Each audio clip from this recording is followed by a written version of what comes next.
Assalamu alaikum guys, welcome back to another YouTube video where today in this journey we're exploring the ancient city of Babylon located in the modern day Hillah province within Iraq. Babylon was once home to one of the 7 wonders of the ancient world, the legendary Hanging Gardens. In this video we'll take a look at what's been uncovered, some of the innovations the Babylonians gave to the world and what still remains standing today. So without further ado, let's jump right into the video. Quite old school. The mirror reminds me of that filter that they put on every time they got any movie about Iraq. So it actually gives it that authentic Iraqi feel. Swear to you, for the past 30 minutes, ever since we got onto the bus, right, they have been non-stop partying on this bus. Iraqi song after Iraqi song, you can even hear the clapping in the background. We've got some random kid at the front of the bus over there. Keeps ripping some new dance moves, giving a little heads and all that, and they're all encouraging him. But I think his mum's told him off now, and he's sat down because she doesn't want him dancing for the people. But yeah, there's no party like an Iraqi party.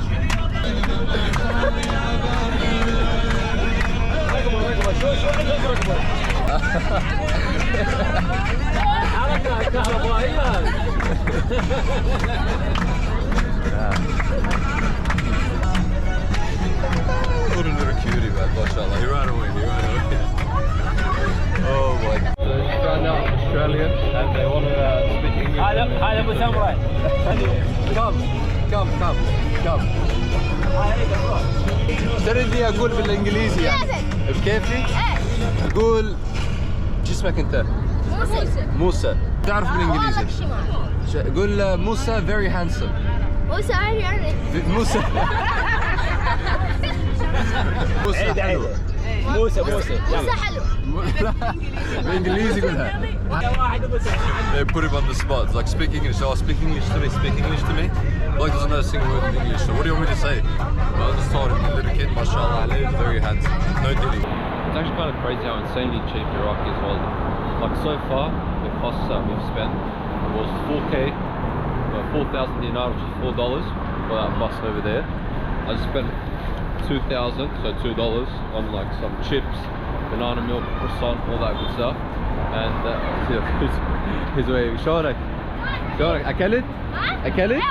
والله على اليوتيوب إن شاء الله أنت اسمك؟ حسن.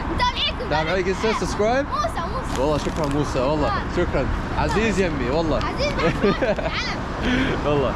Previously saying 6,000 dinar so far total spent, which is alright straight out. So $6. We'll see how much we end up spending from the end of the day. Yeah, we have arrived in the area.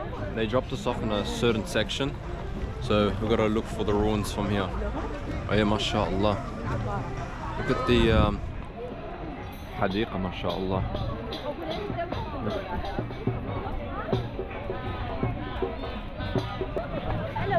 Hello, شلونك? Yeah, very beautiful mashallah. The greenery here. It's a very well kept area.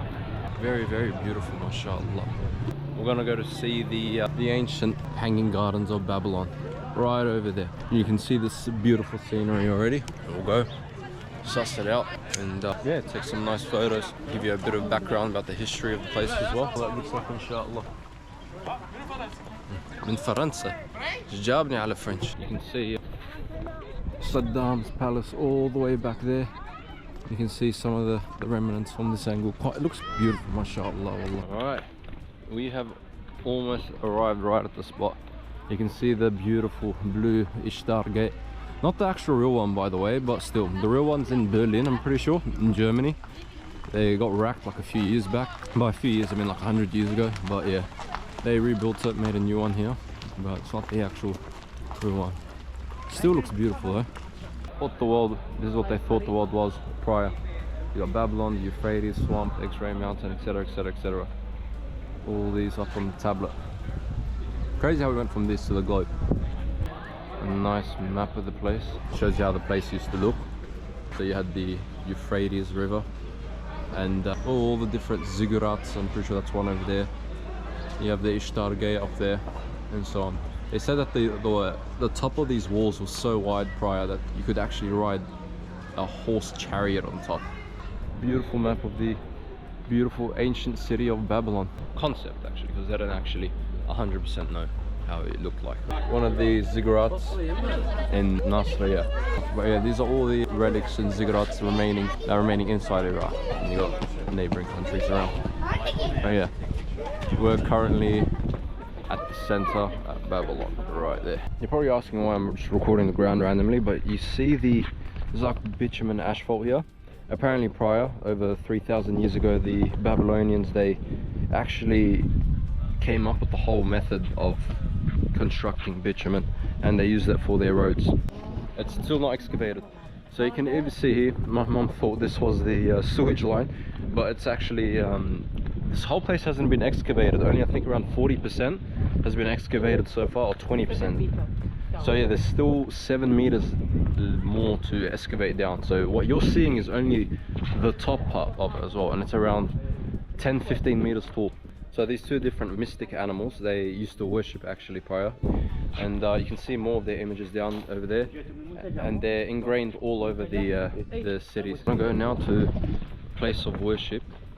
So yeah, where the Babylonians used to worship these people, getting that exclusive content for you guys. Here is the temple of Ninmah, dedicated to the Sumerian mother goddess of creation and fertility. Also known as Ninhursag, I hope I'm saying that correctly. She was believed to have shaped humanity from clay, making her one of the most important deities in Mesopotamian mythology. Inside this temple, priests and priestesses would offer food, incense, and prayers to honor her role as the giver of life. This site is currently being restored, with efforts underway to preserve what's left of the original structure and bring parts of ancient Babylon back to life. Look at that. This is the original bricks of the ancient city. That's down there. Oh yeah, you can see all the bricks that were used for the reconstruction from the original place. After walking around Babylon for a while, I came across one of its most iconic symbols, the Lion of Babylon. This massive statue was first discovered by locals in the 19th century, and today it stands as a powerful reminder of Babylon's ancient glory. Believed to date back to the Neo-Babylonian era, the lion is shown standing over a human figure, a powerful symbol of strength, protection, and royal authority. The lion itself was sacred in Mesopotamian culture, often associated with the gods and with kingship. Many believe this statue was meant to represent Babylon's might over its enemies, or even the divine protection offered to its people. But time and conflict have left their mark, with the lion's face being heavily damaged and bullet holes scattered throughout the lion's body. Despite the damage, it still stands tall, a symbol of resilience, history, and the deep roots of Iraqi identity. Apparently during the American... Hello, how are you? In the American-Iraq War, they shot off his face. But yeah, this is one of the more famous lions of Iraq. I'm pretty sure everyone's seen this statue. That's why our national team are called the Lions of Mesopotamia. وهاي البريكات مالتها مسويها هاي كلها الاوريجينال و لا هاي على القديم صعدوا. مو الاصلي بس هو من الاصلي هم سووها. هسه راح اشوفك الاصلي هسه. هذا كله اصلي قبال. All this is the authentic bricks that were from the ancient city. So yeah, a lot of it is still بعد كله جوا بالقاع عموم. A lot of it إذا مساحة المدينة 4000 دونم عادي توخر تطلع مدينة مدفونة. Estimated to be around 400 kilometers of unexcavated land from the ancient cities of Babylon. So yeah, apparently a lot of it is unexcavated still, because it does cost quite a lot of money. 776 قراويل اللي قالوا سدينا. هنا. So the line that we just saw apparently was found in this region right over here, but then they just placed them up over there. Yeah, all of this is unexcavated because it takes a lot of time and money, obviously. Main thing is as well is that it takes a lot of effort to dust it off. You need the big excavators and that sort of stuff, and unfortunately Iraq doesn't have the funding for that right now. So maybe in a few years, inshallah, we'll see it, maybe in a couple years, but for now this is what we're left with. You can even see there's a brick that says Saddam Hussein's name. Apparently there's a more clearer thing here. So وليش كانوا يسووا هيك تاريخ. So prior kings as well have written their names up on these walls, but the top part is Saddam Hussein. Even though he wasn't a king, but he was still the leader of Iraq, and he wanted to etch his name into history, so then he put these random bricks of his name up on there and stuff like that. Hello guys. This open courtyard now that we're at. Beautiful, mashallah. It's crazy to think that a couple hundred years ago you had stores, shops, people running around through these streets, and now it's empty as a whole. Just goes and shows that everything has its time. It comes and goes when its time is due, you know? Everyone has a certain time in this world where they're at the top, such as where the Iraqis are now. Unfortunately, not so much. It's very peaceful in a weird way. It's very, very, very peaceful to see all this in person, you know, taking it all in. There's like an energy, a weird energy in the air as you're walking through this. Over here. انني الملك نبوخذ نصر الثاني شهدت بناء والدي نبو بلاصر في قصر الجنوب المدينه 605 قبل الميلاد. هذا يعطيني الاوريجينال كامل. هذا قاعة عرش الملك نبوخذ نصر الثاني. وكلها هاي الاوريجينال. اي قاعة عرش الملك. Yeah, one of the first kings, he has his name etched up on the wall. You can even see the old nail writing that was used during the time up on there, and he has his name etched up on there. But yeah, this whole wall apparently is made of the old bricks that were excavated on the land. Over here was the stage of the king. He used to sit up on here. People used to enter through this hall, this way here. You had the cops, essentially the cops, modern day cops, sussing out everyone that's coming in, all that sort of stuff. And here they'd meet the king. A mighty, mighty king. He'd sit up on his throne up there and had this whole open area. Very beautiful. Here you got Saddam's name etched up on the walls again. Saddam. Through this section here, we're gonna go into the maze now. So yeah, a bit tight through here. But yeah, this is the part of the maze. So apparently the people that used to commit crimes back in the day, they used to send them through this maze, and they'd be stuck in there for so long, essentially. They'd go kind of delirious, then they'd lose their mind. You know, lost their mind in the process. Ahmed. Yeah, Jed. This one, the real one. Oh, wow. The real one. This is the original. Oh my days. I'm holding something that's over 2,000-3,000 years old. You can see the old Akkadian writing on it as well. هذا هم للملك حاطين اسمه. هذا هم انه للملك نبوخذ نصر الثاني شهدت بناء والدي نبو بلاصر القصر الجنوبي من المدينه. يعني تاريخ. But yeah, this is a really old brick. هذا 605 كتاب الازماري المبني في عهد نبوخذ نصر الثاني. Wow. Okay. Beautiful. I am. سوي اسم كامل. يجي يجيبون يكتر بالمتاهه يريد يطلع همين يكون شو يكتبوا. سور من طين سياج احنا نسمونه. إيه. تعرف لمو؟ اي سياج. العاده من يعبر السور يطب مدينه من الجوانب. الطريق اللي يؤدي القصر سجل راح ينغلق، راح ينفتح منه على طول الجانب الايمن والجانب الايسر. بيبان مفتوحه، راح يطب العادي يفتر ملابدي له فوق. من راح يفتر رجع نفس المكان، راح يسدون البيبان يضربون بالنبال والرماح على طول الجانب الايمن والايسر. يلا افتروا. So through here, the foreigners used to travel through here, and yeah, through this maze, and they used to hit him from up the top over there, as he was saying prior, to see if they're stealing anything. See, now I'm lost in the maze. I think this was part of what he was trying to do. He was trying to get me lost, so then he can discard me. I'm probably gonna get stabbed right now. Bro, you can feel the aura on the walls. I know aura is a weird word to use on it, but like, it's like a weird energy that you feel. Wallah. It's very dark in here. مخازن ابدي اشرح؟ ايه مخازن لتخزين حنطه والشعير بابليه جد 14 مخزن، 7 علمنا و7 علي سطول، مخزن 6 تم الاسلاميين، هذا صار 3000 سنه والاسلام قبل 1450. هاي ريحه رطوبه تراب نجوتها. People etch their names and stuff up on the wall, but it's very dark, which is sucks that I can't show it, but essentially this is like an ancient refrigerator. So if the weather outside was hot, inside will be cold, and vice versa.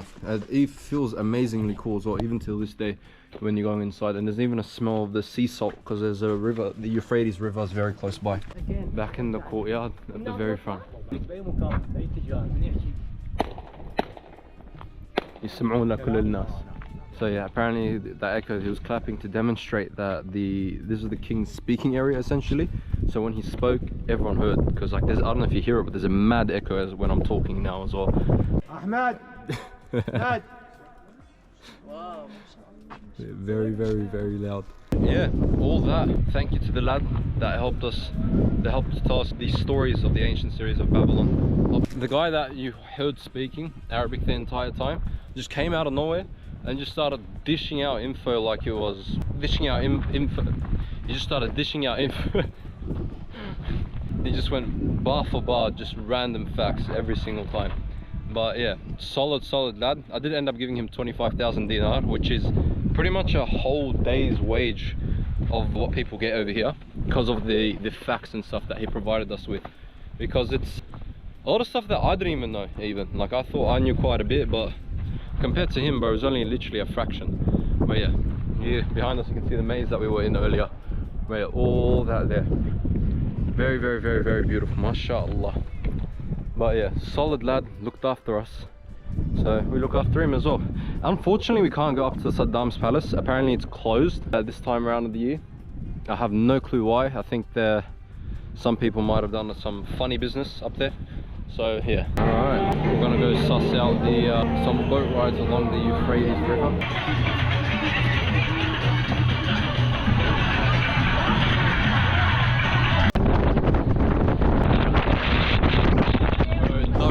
And everything, the husband, look at him. Well,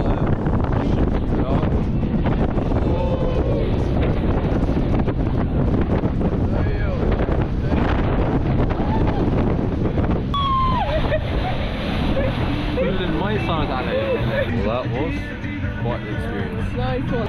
Only 3,000 dinars as well, $3. So far I've spent 3k to get here, I think it was.